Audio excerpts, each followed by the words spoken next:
बिस्मिल्लाहिर्रहमानिर्रहीम। अस्सलाम वालेकुम नादरीन, आप यूट्यूब चैनल देख रहे हैं। मैं इमरान खान हूँ।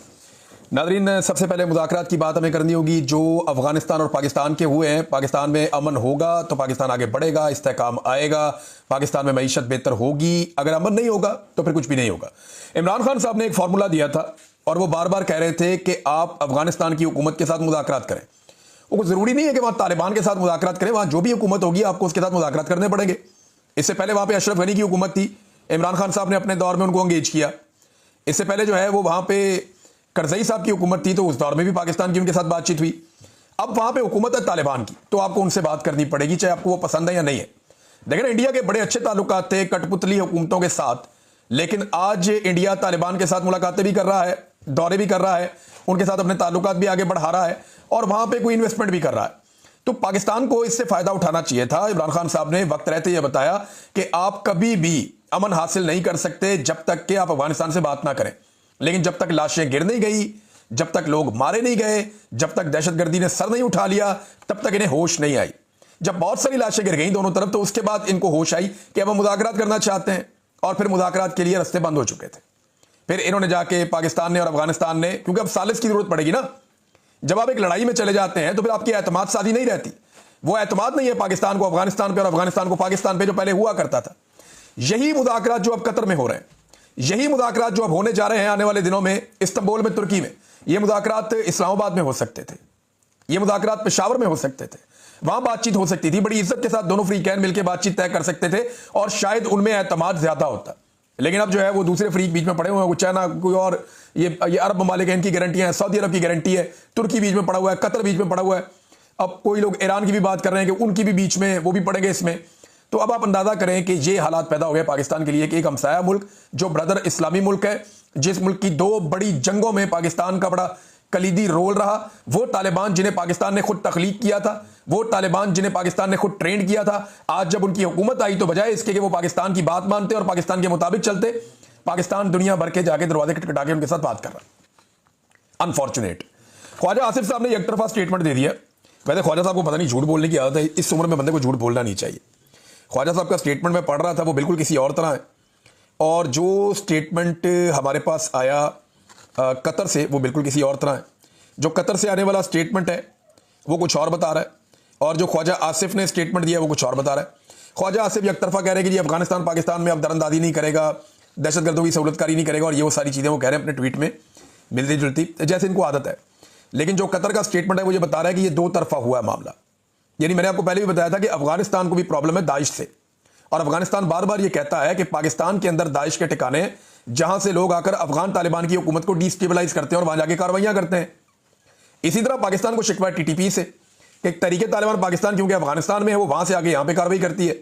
तो दोनों के शिकवे थे, दोनों के गिले थे, दोनों जगहों पे दहशतगर्दियां हुई हैं, दोनों ने लिस्टें फ्राहम की हैं, और दोनों ने इस बात का आज़म किया है कि एक दूसरे की सरजमीन के ऊपर मुदाखलत नहीं करेंगे।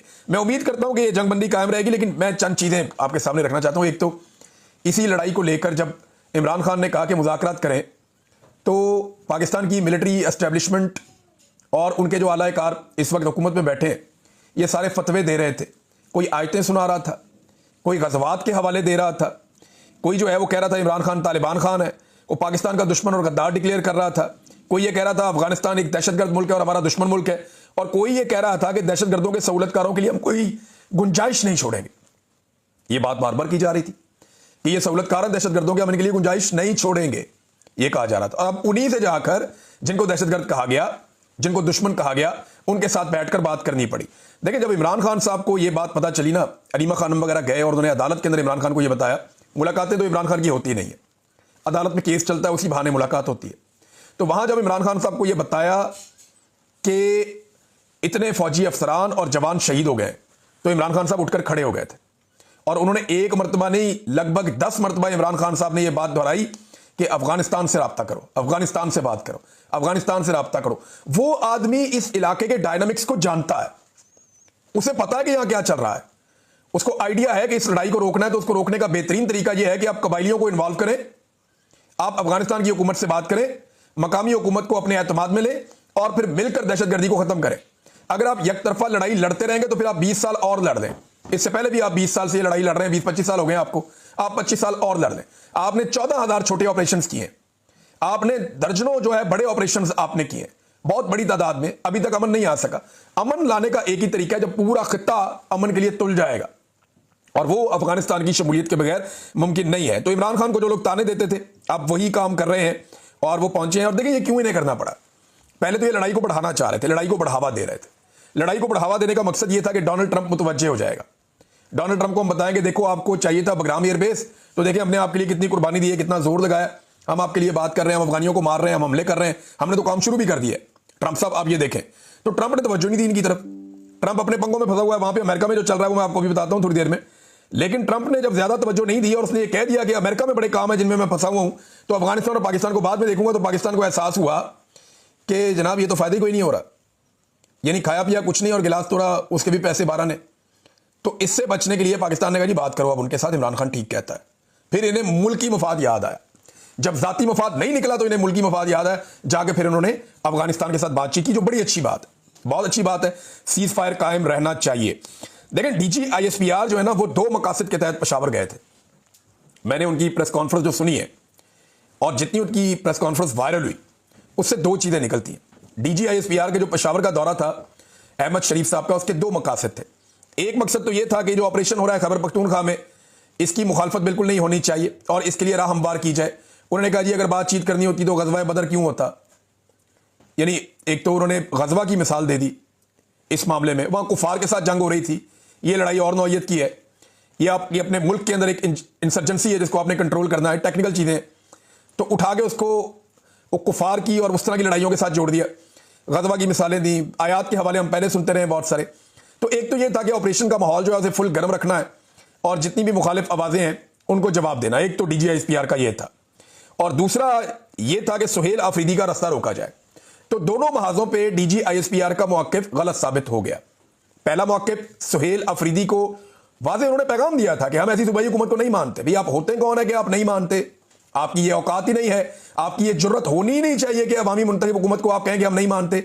आपको मानना पड़ेगा क्योंकि आप एक सरकारी मुलाजिम है और आपको तनख्वाह देती है ये कौम, और आपने वही करना है जो आपको अवामी मुंतखब नुमाइंदे कहेंगे। लिहाजा DG साहब ने एक तो ये कहा जी इस वज़ीर आला को हम नहीं मानते दूसरे अल्फाज में, और वो वज़ीर आला फिर आ गया, आप माने या ना माने वो आ गया। दूसरी बात, वो मुज़ाकरात के बिल्कुल हमायती नहीं थे और अब हम देख रहे हैं कि 1 हफ्ते के अंदर अंदर वो टाइम आ गया कि मुज़ाकरात भी हो गए। तो 1 हफ्ते के अंदर DGISPR की जो प्रेस कॉन्फ्रेंस थी उनके दोनों नताइज निकल आए। 2 मकासद थे ना, एक तो जनाब ऑपरेशन, मुज़ाकरात नहीं होंगे ऑपरेशन होंगे, और दूसरा कि सुहेल अफरीदी CM नहीं बनेगा। दोनों ही काम हो गए, मुज़ाकरात भी हो गए, सुहेल अफरीदी CM भी बन गया। और वही ख्वाजा आसिफ खुद चल कर गया जो मुज़ाकरात का सबसे बड़ा मुखालिफ बन रहा था। तो इनका कोई नजरिया नहीं है, इन्हें जो एस्टेब्लिशमेंट कहती है ये आंखें बंद करके कर देते हैं। मैंने कल के वीलॉग में आपको बताया भी था, सुबह मैंने आपको बताया था वीलॉग में कि एस्टेब्लिशमेंट ने इनको ये कहा कि जो हम तुम्हें कहते हैं आंखें बंद करके करो, तुम्हारी हिफाजत हमारी रिस्पॉन्सिबिलिटी है। अमेरिका में क्या हो रहा है ये मैं आपको थोड़ा सा बताता हूं, लेकिन पहले एक और डेवलपमेंट है और ये बड़ी डेवलपमेंट है। ये जी सुहेल अफरीदी साहब ने एक कार्रवाई डाल दी है, अभी कुछ और कार्रवाइयां होने वाली है खैबर पख्तूनख्वा में, मैं आपको बताऊंगा आने वाले दिनों में। लेकिन उन्होंने एक बड़ा जरगा बुला लिया सुहेल अफरीदी ने। इससे पहले गंडापुर साहब के दौर में भी जरगा बुलाया गया था, लेकिन गंडापुर साहब जरगे के फैसलों पर अमल दरामद नहीं करवा सके थे और गंडापुर साहब चीज़ों को जरा टोन डाउन कर देते थे, नीचे ले जाते थे। अब सुहेल अफरीदी है और इनके आने से इसलिए मुखालफत की जा रही थी, अभी तक उन्होंने अपनी काबीना बनाई नहीं। तो मुझे ऐसा लगता है कि एस्टेब्लिशमेंट को सुहेल अफरीदी की इमरान खान से मुलाकात करवानी पड़ जाएगी। वजह यह है कि वो अपनी कैबिनेट ही अनाउंस नहीं कर रहे और इसका काफ़ी प्रेशर है निज़ाम के ऊपर। दूसरा, अभी उन्होंने अमन व अमान के हवाले से एक आला सतही इजलास भी बुलाना है जिसमें मिलिट्री भी आगे शामिल होगी, उनको भी बुलवाना पड़ेगा, वो भी आएंगे, CM हाउस में आएंगे, लेकिन उससे पहले भी उन्होंने इमरान खान को मिलना है। तो सुहेल अफरीदी ने कहा कि खैबर पख्तूनख्वा के अवाम की जिंदगी और उनके मुस्तकबिल का फैसला सूबे के लोग खुद करेंगे, किसी को भी बंद कमरों के फैसलों को अवाम पर मुसल्लत करने की इजाजत नहीं दी जाएगी। इस सिलसिले में क़याम अमन के लिए बरोज हफ्ता 25 अक्टूबर 2025 को खैबर पख्तूनख्वा का जिला खैबर में तहसील बाड़ा में तमाम सियासी वाबस्तगियों से बालातर होकर कबायली अमायदीन, मुशरान और नौजवानों का बड़ा अमन जरगा मुनक्कद किया जाएगा। इससे पहले इतना बड़ा जरगा हुआ था जब मंजूर पश्तीन ने दावत दी थी सबको और एक बड़ा जरगा किया था खैबर पख्तूनख्वा में। उस वक्त अली अमीन गंडापुर साहब की हुकूमत थी, कई नौजवान शहीद हो गए थे और जो खैबर पख्तूनख्वा की पुलिस है उन्होंने जरगे के ऊपर अटैक भी किया था। बाद में फायर फाइटिंग के लिए अली अमीन गंडापुर साहब खुद भी वहां गए थे। बहरहाल वो जरगे के मुतालबात कहाँ गए, कोई बात सामने नहीं आई। उसके बाद हम देख रहे हैं ऑपरेशन पे ऑपरेशन चल रहा है अब ये बड़ा इम्तिहान है सुहेल अफरीदी का कि वो जरगा बुलाते हैं तो जरगे में जो चीज़ें तय होती हैं उन चीज़ों का क्या बनेगा। बहरहाल उन्होंने कहा जी कबायली अमायदीन आएंगे, मुशरान आएंगे, नौजवानों का बड़ा अमन जरगा मुनक्कद किया जाएगा। खैबर पख्तूनख्वा की हुकूमत इमरान खान के नजरिए और सूबे के अवाम के मफाद के साथ खड़ी होगी इंशाअल्लाह। सिक्योरिटी के सख्त इंतजाम करने चाहिए क्योंकि जो अमन के दुश्मन है वो ऐसी किसी कोशिश को जहां पे अवाम की आवाज़ आए सबोटाज करने की कोशिश भी कर सकते हैं।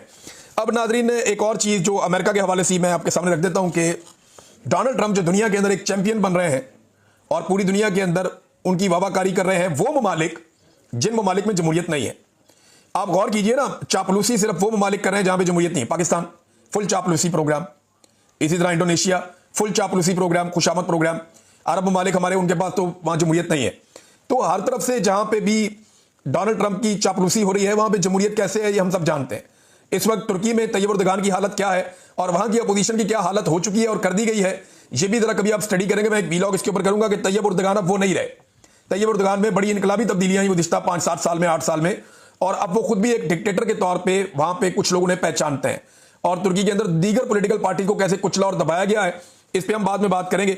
उर्दगान की जहां बहुत सारी खूबियां हैं वहां कुछ खामियां भी पैदा हो गई हैं और लगातार जो ताकत होती है ना, जो एब्सोल्यूट पावर होती है, वो ये प्रॉब्लम्स पैदा कर देती है। इंसान है ना, नॉर्मल होता है, तो उसके साथ जब ऐसी चीजें होती हैं तो वो एबनॉर्मल हो भी जाता है। अब अमेरिका के अंदर एक मूवमेंट शुरू हो गई डोनाल्ड ट्रंप के खिलाफ। ये वैसे तो जून 2025 में शुरू हो गई थी, लेकिन ट्रंप आता है 2025 के शुरू में, तो पहले 5 महीनों के बाद उसके खिलाफ एक मूवमेंट शुरू हो जाती है क्योंकि ट्रंप का जो हुक्मरानी का तरीका है वो अमेरिकन के मुताबिक आमराना है। जो तरीकाकार ट्रंप ने अपना लिया है अमेरिकन के बारे में वो आमराना तरीकाकार है। अच्छा, इस पे ना जो एक फ्यूलिंग की है, यानी आग तो लगी हुई थी, इसके ऊपर जो फ्यूलिंग हुई है वो एक इंसिडेंट से हुई है और वो डोनाल्ड ट्रंप के अकाउंट से एक वीडियो शेयर हुई है मुबैना तौर पे, और इस वीडियो ने पूरे अमेरिका के अंदर लोगों के जज्बात को आग लगाई है। डोनाल्ड ट्रंप के अकाउंट से एक वीडियो शेयर होती है जिसमें वो एक जेट तैयारे में, फाइटर जेट में बैठे हुए हैं और उस पर गालिबन ट्रंप लिखा भी हुआ है। वो जब फाइटर जेट, मैं ये वीडियो अपने सामने खोल लेता हूं ताकि मुझे आपको इसको थोड़ा एक्सप्लेन करने में आसानी भी रहेगी। तो जनाब ये डोनाल्ड ट्रंप साहब जो हैं वो एक फाइटर जेट के अंदर बैठे हुए हैं और ये उन्होंने मुजाहिरों की ना ट्रोलिंग की थी और फाइटर जेट में बैठ के डोनाल्ड ट्रंप साहब फ्लाई करते हैं और फ्लाइंग के दौरान डोनाल्ड ट्रंप साहब का जो फाइटर जेट है उसके अंदर से गंद गिरता है, बहुत सारा, यानी शिट गिरती है, और वो नीचे जो अवाम एहतजाज कर रहे होते हैं उनके सरों पे, उनके ऊपर गिरती है। यानी वो एक मुहावरा भी है अंग्रेजी में, ये उसका उन्होंने एक तरह से प्रैक्टिकली उन्होंने दिखाया। किंग ट्रंप जो लिखा हुआ है उस जेट के ऊपर लिखा हुआ है किंग ट्रंप, और डोनाल्ड ट्रंप ने अपने सर के ऊपर वहां पे एक ताज भी पहना हुआ है इस वीडियो में। और जो है वो यानी वॉशरूम वाला मवाद जो है वो डोनाल्ड ट्रंप के जेट तैयारे से बमबारी की तरह नीचे गिर रहा है और लोग उससे गंदे हो रहे हैं। ये डोनाल्ड ट्रंप ने किंग ट्रंप के नाम से तैयारा उड़ा के और ये वीडियो लगा दी उसके अंदर। अब ये जो एक आर्टिफिशियल इंटेलिजेंस से बनी हुई वीडियो है, ट्रंप को ये नहीं लगानी चाहिए थी। इससे लोगों ने तौहीन महसूस की और अमेरिकन ने इतनी तौहीन महसूस की है कि इस वक्त जो सिचुएशन है मैं आपके सामने रख देता हूं कि वहां पे जमहूरियत पसंदों ने जो एहतजाज किया, अमेरिका की 50 रियासतों में लगभग 2600 से 2700 शहरों के अंदर, ये बहुत बड़ी तादाद है शहरों की, और 70 लाख से ज्यादा अमरीकी, कुछ लोग कह रहे हैं 5 मिलियन, कोई 7 मिलियन, कोई इससे ज्यादा भी बता रहे हैं, इतनी बड़ी तादाद में अमरीकी ट्रंप के आमराना तर्ज हुक्मरानी के खिलाफ बाहर आ गए। और ये तारीख साथ मुजाहरे हो रहे हैं अमेरिका में, इस बड़े लेवल पर मुजाहरे पहले कभी नहीं हुए। लोग ये कहते हैं कि ट्रंप हम तुम्हारी बादशाहत हमें कबूल नहीं है, ट्रंप तुम फौजी जबर की तरफ बढ़ रहे हो, लेकिन याद रखो कि हमारे मुल्क में कोई बादशाह नहीं है। लोगों ने ट्रंप की बड़ी किट लगाई, अजीब अजीब पोस्टर उठाए, ट्रंप के पुतले बनाए मजाइका खेज किस्म के, और उसके नमूने बनाए बड़े अजीब किस्म के, और ट्रंप ने जैसे लोगों की तौहीन की, लोगों ने टिका के ट्रंप की तौहीन की। लेकिन मैं हैरान हो रहा था कि अमेरिका में मुकदमे दर्ज नहीं हो रहे, दफ़ा 144 नहीं लग रही, अमेरिका में कंटेनर्स खड़े नहीं किए जा रहे, अमेरिकन फौज जो है वो गोलियां नहीं मार रही। हालांकि सबसे ताकतवर फौज अमेरिका की है, सबसे ताकतवर लॉ इन्फोर्समेंट अमेरिका की है, उनके पास दुनिया के सबसे अच्छे हथियार हैं, उनके पास जेट तैयारे भी हैं, दुनिया की शानदार आंसू गैस उनके पास है। अगर वो कंटेनर्स खड़े करना चाहें या खंदकें खोदना चाहें तो वो जबरदस्त काम कर सकते हैं, उनके लिए मसला भी नहीं है 20-25-30 हज़ार आदमी को मारने का, फौरन मार सकते हैं। लेकिन वहां पे ये नहीं हो रहा, ना ही जाली FIR हो रही हैं, बल्कि ये जो लाखों मुजाहिरीन आए हैं एहतजाज करने के लिए, इनमें से कोई एक भी ऐसा नहीं है जिसने शिकायत की हो कि गुज़िश्ता रात उसकी चादर और चार दीवारी का तकद्दुस पामाल किया गया। यह है नादरीन अमेरिका। वो इसलिए सुपर पावर अपने आप को कहते हैं या इसलिए बाकी दुनिया से आगे हैं कि वहां पे लोगों के जमहूरी हक मौजूद है। अच्छा, डोनाल्ड ट्रंप का ये कहना कि मैं बादशाह नहीं हूं, ये मुझे बादशाह बिला वजह कह रहे हैं, ये मेरे बारे में गलत बात कर रहे हैं। अमेरिकी सदर ने खुद कह दिया अपने मुंह से कि वो मुझे बादशाह कह रहे हैं, मैं बादशाह नहीं हूं। हालांकि जो वीडियो उन्होंने जारी की थी डोनाल्ड ट्रंप ने, उसमें किंग ट्रंप लिखा हुआ था। तो ये जनाब अमेरिकन का रद्द-ए-अमल है जो हम देख रहे हैं। नाज़रीन, एक और बड़ी खौफनाक खबर है, मैं इसकी तस्दीक नहीं कर सकता, लेकिन ज़ियाद तनोली साहब ने यह खबर दी है। ज़ियाद तनोली साहब मैं जानता हूं, एक्सप्रेस न्यूज़ में मैं उनके साथ काम कर चुका हूं। बड़े अच्छे जर्नलिस्ट हैं, दिन अखबार में भी काम करते थे, मुख्तलिफ जगहों पर उन्होंने काम किया है और मेरा एक उनके साथ अच्छा ताल्लुक भी है। उन्होंने एक खबर दी है कि खादम रिजवी साहब जो हैं, जो तहरीक लब्बैक के बानी हैं और उनका इंतकाल हो गया था आज से चंद साल पहले। 16 नवंबर को उनकी बरसी आती है हर साल और उनका उर्स मनाया जाता है, वहाँ पे उनका मज़ार बनाया गया बाद में। खादम रिजवी साहब, ये आपको याद होगा, वो माजूर शख्सियत हैं जो एक व्हील चेयर के ऊपर बैठते थे और इन्होंने तहरीक लब्बैक को एक ऐसी पॉलिटिकल पार्टी बनाया जिसने एहतजाज कर करके सबके नाक में दम कर दिया। तो अब उनके दुनिया से जाने के बाद हर साल 16 नवंबर को उनका उर्स मनाया जाता था। अब ज़्यादा